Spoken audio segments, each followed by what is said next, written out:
Make sure you like and subscribe to this video. Let's learn how to make Unniappam today. Take 2 cups of long grain rice or 2 cups of any raw rice. Rinse the rice 2 to 3 times in water. And drain the rice using a strainer. I would recommend using a strainer since you won't lose anything and waste any rice. And if any rice falls down, you will catch it in the strainer.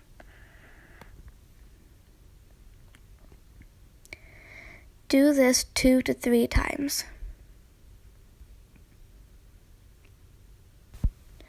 While the rice is soaking, take 1½ cup of jaggery or brown sugar and melt it in 1½ cup of water on the stovetop. Keep stirring it and make sure it's on a small burner.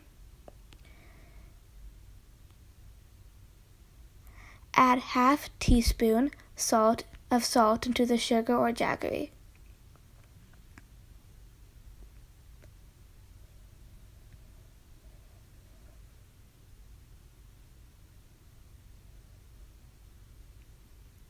And after the sugar or jaggery is melted, let it cool completely.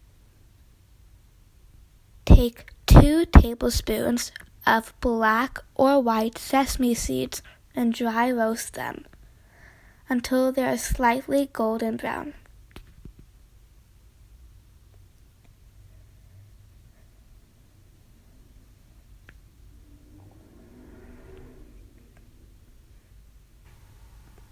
The jaggery should have melted by now, so just stir it around nicely and make sure it's all melted.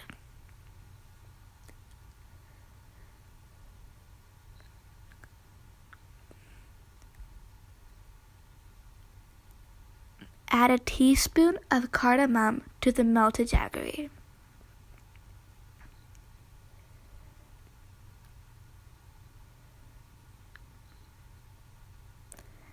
Make sure you stir it nicely after you do that.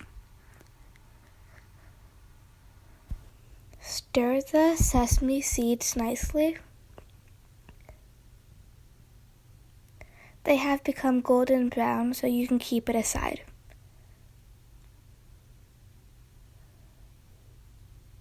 Here we kept into a bowl. Now take ½ cup of dry or fresh grated coconut and dry roast them until they are slightly golden brown. Make sure you stir it nicely.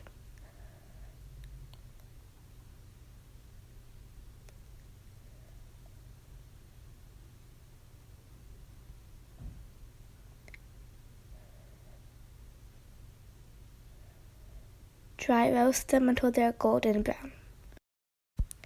Now drain the water from the soaked rice and add them to the blender. Then you're going to add the melted jaggery into the rice. Grind them well into a fine batter.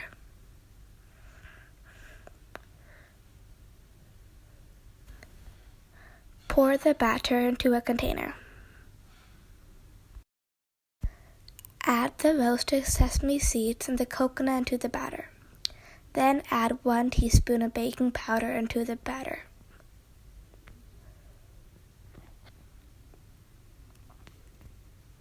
Mix them well and cover it and keep for 30 minutes.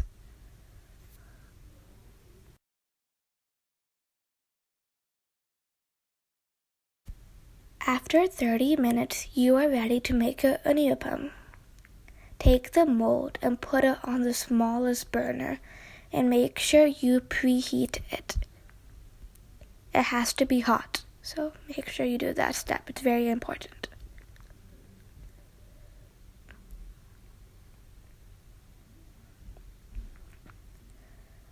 Once it is hot, dribble ½ teaspoon of sesame oil into each preheated mold.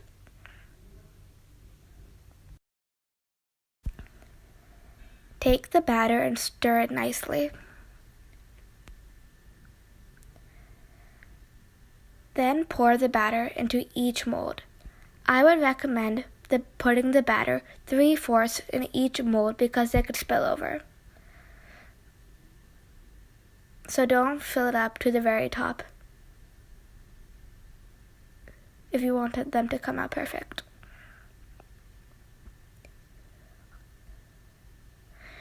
Then after that, you can cover it and keep. Make sure you cook it for 2 to 3 minutes, and you can dribble a little oil over it too. Don't put too much. Once it becomes golden brown, flip it over. The other side should be brown.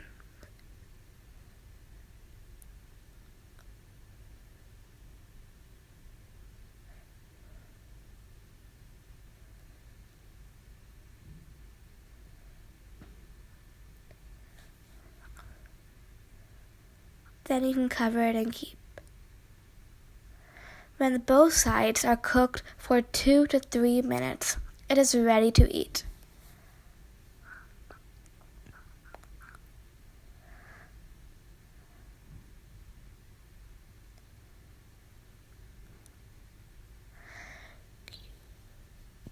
Continue this process until you finish the batter, or store the batter in the refrigerator. You can store the batter for only 1 week.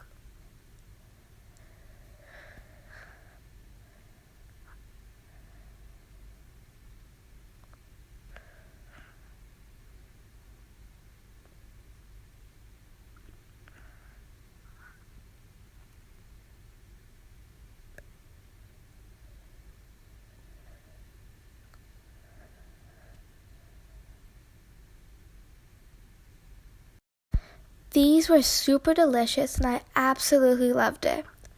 I really love the sesame seeds because it gave an extra crunch to it. Bye friends, see y'all in the next video.